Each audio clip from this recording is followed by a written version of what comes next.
उत्तर प्रदेश के मुजफ्फरनगर में एक स्कूल के अंदर तृप्ता त्यागी नाम की एक टीचर अपने 3 बच्चों को बुलाती है और एक के बाद एक उनके पास खड़े एक मुस्लिम बच्चे को थप्पड़ लगवाती है। पहले एक बच्चा थप्पड़ मारता है, टीचर को मजा नहीं आता, वो कहती है और जोर से मारो, अच्छे से मारो। फिर 2 और बच्चे आते हैं, वो जोरों से थप्पड़ उस मुस्लिम बच्चे को मारते हैं। वो मुस्लिम बच्चा रोते रहता है। उस मुस्लिम बच्चे को तुमने जिंदगी भर के लिए मानसिक तौर पर स्कार कर दिया है। मानसिक तौर पर उसके मन में इतनी दरारें, इतनी खरोंचें पैदा कर दी हैं तुमने कि वो उससे कभी नहीं उबर पाएगा।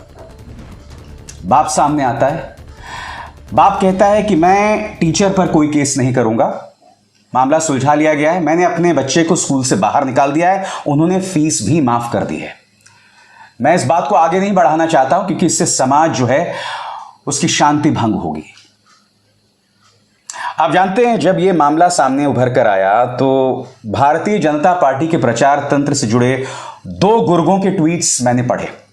एक गुर्गा यह कह रहा था कि वो जो टीचर है वो एक दिव्यांग है, चल नहीं सकती। वो दूसरे बच्चों से थप्पड़ इसलिए लगवा रही है क्योंकि वो खुद नहीं मार सकते।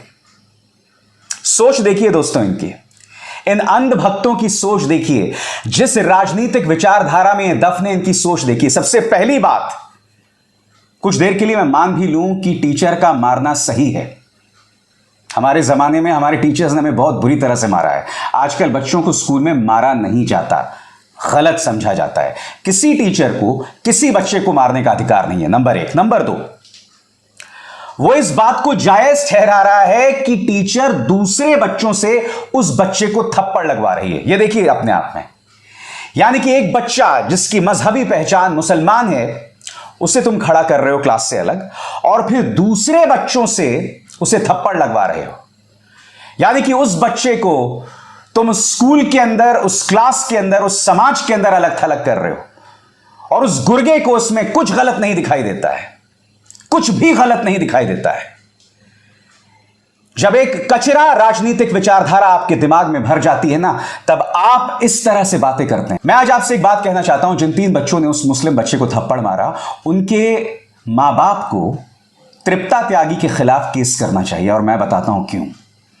वो केस इसलिए करना चाहिए दोस्तों क्योंकि उन बच्चों को मानसिक तौर पर गुंडा बनाया जा रहा है।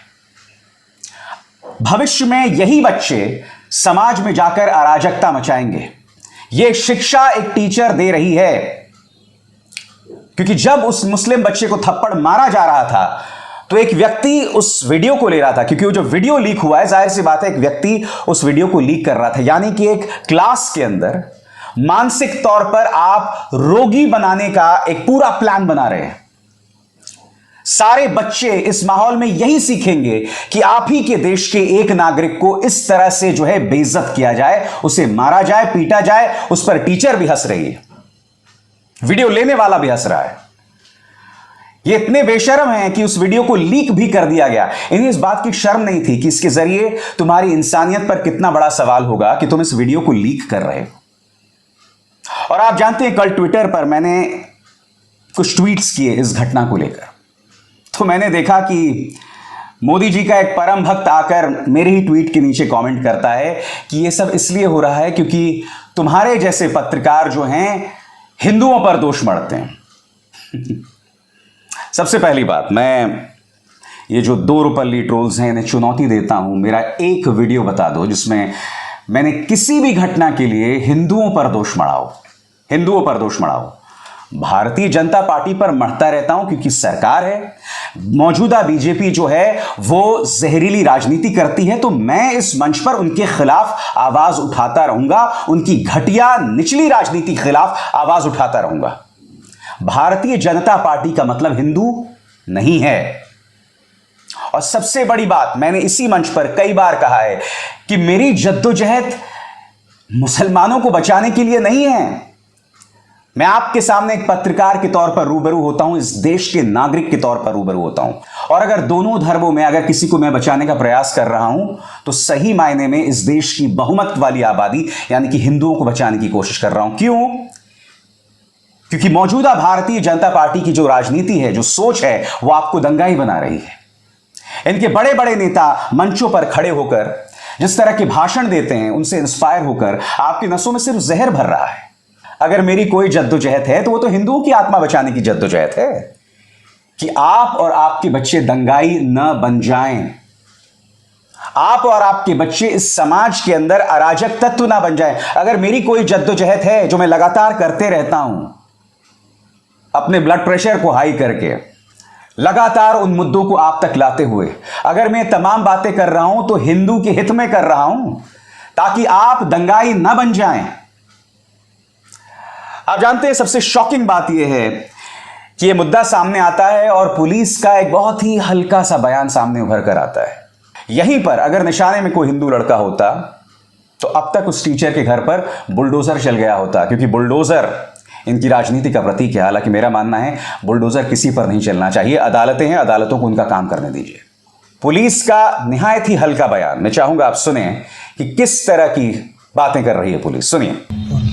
अवगत कराना है, सोशल मीडिया पर एक वीडियो वायरल हो रहा है। इस वीडियो में एक महिला शिक्षक द्वारा एक बच्चे को दूसरे बच्चों से पिटवाने की बात संज्ञान में आई है। इसका संज्ञान लेते हुए तुरंत वीडियो की जांच पड़ताल कराई गई। तो जो प्रारंभिक तौर पे जो तथ्य प्रकाश में आए हैं इस प्रकार है। ये वीडियो मंसूरपुर थाना क्षेत्र के फुब्बापुर गांव का है, जहां पर एक महिला द्वारा अपने घर में स्कूल संचालित किया जा रहा है और उसी स्कूल की कक्षा का ये वीडियो है, जिसमें महिला शिक्षक द्वारा एक बच्चे को दूसरे बच्चे से उसके स्कूल की काम न करने पर पिटवाया जा रहा है और कुछ आपत्तिजनक बातें उस वीडियो में बोली जा रही है। इसको संज्ञान में लेते हुए सभी संबंधित से बात की गई है और इसमें तहरीर प्राप्त की जा रही है और अग्रिम विधिक कार्रवाई सुनिश्चित की जा रही है। जाहिर सी बात है दोस्तों, इस पर राजनीतिक प्रतिक्रिया भी हो रही है। राहुल गांधी का बयान आपके स्क्रीन पर। मासूम बच्चों के मन में भेदभाव का जहर घोलना, स्कूल जैसे पवित्र स्थान को नफरत का बाजार बनाना, एक शिक्षक देश के लिए इससे बुरा कुछ नहीं कर सकता। यह भाजपा का फैलाया वही केरोसिन है जिसने देश के कोने कोने में आग लगा रखी है। बच्चे भारत का भविष्य है, उनको नफरत नहीं, हम सबको मिलकर मोहब्बत सिखानी है। ये हैं देश की महिला और बाल विकास कल्याण मंत्री, इन्हें पहचानते हैं आप, स्मृति ईरानी। मैं नहीं जानता हूं इस वक्त जब मैं कार्यक्रम रिकॉर्ड कर रहा हूं तो इन्होंने कोई बयान दिया है या नहीं दिया है। चलिए हाथ कंगन को आरसी क्या देख ही लेते हैं। इस वक्त जो है सुबह के 6:30 बज रहे हैं दोस्तों, और देखते हैं इस पर स्मृति ईरानी जी का कोई बयान आया है या नहीं आया है। 10 घंटे पहले उनका यह बयान है, औद्योगिकरण को विस्तार देने हेतु 460 करोड़ की लागत से 10 व्यावसायिक इकाइयों की स्थापना में से अमेठी लोकसभा आत्मनिर्भर और आर्थिक रूप से सशक्त होगा। अमेठी लोकसभा के बारे में कई बातें कर रही हैं ये, आप देख सकते हैं। प्रधानमंत्री नरेंद्र मोदी का गुणगान गा रही हैं, वो तो खैर करना ही पड़ेगा, वरना आप मंत्री पद पर कैसे बनी रहेंगे। इनका मंत्रालय है महिला और बाल विकास कल्याण मंत्रालय, मगर मजाल है साहब कोई बात इन्होंने कही है। National commission for protection of child rights के प्रियांक कनुंगो ने इस पर ट्वीट किया है। मगर मेरा सीधा सवाल, क्या टीचर तृप्ता त्यागी और वो व्यक्ति जो ये वीडियो बना रहा था, जिसने इसे लीक किया, क्या उन्हें गिरफ्तार किया जाएगा? क्या उन पर कानूनी कार्रवाई की जाएगी? आपने एक बात पर गौर किया होगा दोस्तों, इस पूरे कार्यक्रम में मैंने कहीं पर भी तृप्ता त्यागी की पहचान जाहिर नहीं होने दी। क्यों नहीं होने दी, मैं बताइए। इसलिए नहीं होने दी क्योंकि मैं नहीं चाहता हूं कि तृप्ता त्यागी के खिलाफ कोई भीड़ खड़ी हो। मेरा मकसद वो बिल्कुल भी नहीं है, क्योंकि ये दोष सिर्फ तृप्ता त्यागी का नहीं है, दोष उन न्यूज चैनल्स का है जो 24 घंटे आपकी नसों में जहर भरते रहते हैं। ये दोष उस राजनीतिक सोच का है जो अपने वोट्स के लिए आपको दंगाई बना रही है, आपके बच्चों को दंगाई बना रही है। इसलिए मुद्दा कहीं ज्यादा गंभीर है। अगर मुंबई जयपुर ट्रेन में एक पैरामिलिट्री फोर्स का जवान इस तरह से 4 लोगों को गोली मार देता है और फिर गोली मारने के बाद कहता है कि वोट दो तो सिर्फ मोदी योगी को, तो इससे पता चलता है यह समाज बहुत बीमार हो गया है।